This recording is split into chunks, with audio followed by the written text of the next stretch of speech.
Hello friends, today in this tutorial I'll be showing you that how to embed a very colorful beautiful calendar on the React.js project here. So something like this. So this is a live demo of the project that we will be building in this live stream. So you can see that it's a material feel like structure calendar here. So it has got a Google material design structure to it, and it is also is colorful as well. So you can see that you can select any sort of date from this calendar inside the React.js application. So we are using a very simple dependency which is React Beautiful Calendar to embed this calendar inside the website. And whichever date you select here, let's suppose I select this date, you will be seeing that the date is printed out on the screen, which is 11th July 2008. If you change this date, you will see that it will get updated instantly. So for updation purposes, we are using the concept of React hooks. Hooks you have know if you know something about React.js. We will be using the useState hook specifically in this video for updating purpose, and we will be embedding this beautiful calendar that you can see on your screen. So let's start building this application from scratch, guys. So if you are new to this channel, please hit the like button, subscribe the channel as well for more videos like this. So you will see that you can change the year as well. Let's suppose you want to change the year 2007, and you can just see here how you can do this. This is the previous years. You can see that how easy it is to navigate through the years panel. This is the month panel. You can see you can select specific month here like this, and the date you can just see here. You can select the date. So this is the calendar that we will be embedding inside our React.js project, guys. So all the source code regarding this project will be there inside video description. I have written a complete detailed blog post on my website codingshiksha.com. So here I have given full source code of this tutorial. So make sure that you go to this blog post and copy all the source code to follow along with the video. So if you just search for this project, guys, if you just search for this dependency, what is the dependency I'm talking about, just go to npm.js, and here you need to write this package which is React Beautiful Calendar. So if you just write this library, this is a library that we are using here, which is it's a component library for embedding this calendar here. You will see that it has got a great documentation as well. So make sure that you read it. So let's start building this project from scratch, guys. So inside your React.js project, so make sure that you install this by simply going to the command line and just install React Beautiful Calendar. So with the latest version of React.js, you need to write this dash dash force as well, just for the compatibility issues, so that it doesn't face any sort of problem in installing purposes. So just make sure that you add this dash dash force inside your command. So after this, guys, what we need to do is that we need to simply import our React library at the very top. So we need to import the React library from the React, and then we will start our functional component, which is simply here.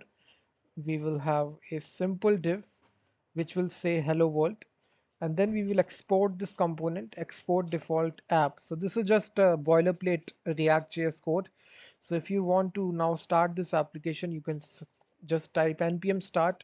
So this will start this application at port number 3000. So just wait, it is starting this application. You will see that now it is started that, and hello world is printed out. So now instead of hello world, we need to put the calendar. So right here we need to import this library. So import calendar from React Beautiful Calendar. This is a library you can see in the drop down. Simply select this. So after this, guys, we will embed this. So it is very simple. If you see here, uh, inside our div, we will have this calendar. Just close this.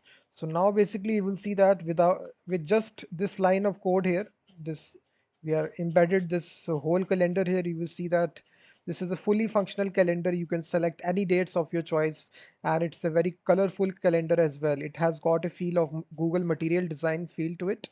You can navigate the years panel a months panel as well. You can select any specific date as well. So after this, what you need to do is that you need to provide some options here. So whenever you select any sort of date, so you need to print out the date as well. So here for that, we are just embedding this function, which we will write this function, custom function, which is this callback date change handler. So whenever you select, let's suppose you select this date.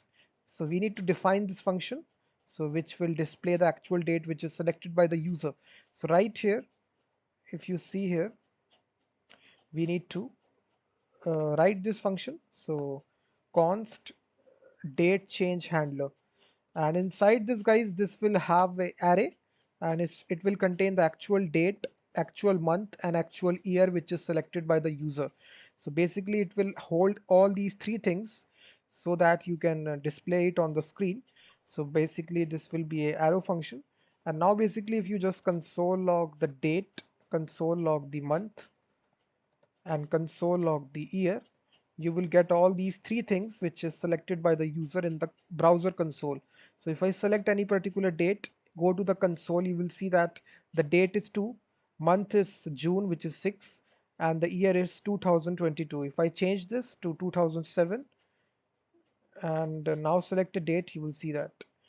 So now we need to display it inside a table, guys. So what we can do is that uh, we can make use of hooks, which is very much useful. So we can use useState. So we can import this right here, and we can declare three variables here for the date. And this is the actual function which will set the date for us, set date. useState, the default value will be nothing. Similarly, we will do this for the month as well, set month, useState to nothing. And for the year as well, set year, and the default value will be nothing. So right here guys, we need to set this using set date function. We will pass the date, and for the year as well. For the month we will do it slightly different, because the month is not written in numeric terms. You need to pass the actual month name, which is January, February, March, April, May, June. So something like that. For this, we need to compare it in the if condition here. So if the month is equal to triple equal to 1, in that case, we know that the month is January. So we can say January like this. Similarly, we can repeat it for 11 more times. 4, 5, 6, 7, 8, 9, 10, 11. So if I select the second month, this will be February. This is the third month, March, April. This is May. This is June. This is July, August, uh, September. This is October, and this is for November, and lastly for December. So 12 months are there in 1 year. So now we have configured it. So you can see that. So now we need to display these things in the screen here, which is very simple. So we will have a simple table tag. Inside this, we will have table head. So we will have these three things, which is firstly the date column. Then we will have the month column. Lastly, we will have the year column. And then we will, inside table body, we will display this. So firstly, we will display the date. Then we will display the month. and then we will display the year. That's it. So this is now the application is complete, guys. Now we can check it inside the browser. So basically, if you select any sort of date, you will see 2 June 2022, 10th June. If I change the month to May, you can see 25 May. If I change the year to 2007, 29th May 2007. So this is a fully functional calendar, guys. It is ready now. You can embed it inside your React.js application with the help of this colorful material design calendar. So it's a very good dependency. It is very underrated dependency. Not many developers are using it. So especially it's a very new dependency. Make sure that you use it inside your application. It's a very, very good dependency. And if you like this video, then please hit the like button, guys. Please subscribe the channel as well. And I will be seeing you in the next video. Until then, thank you very much.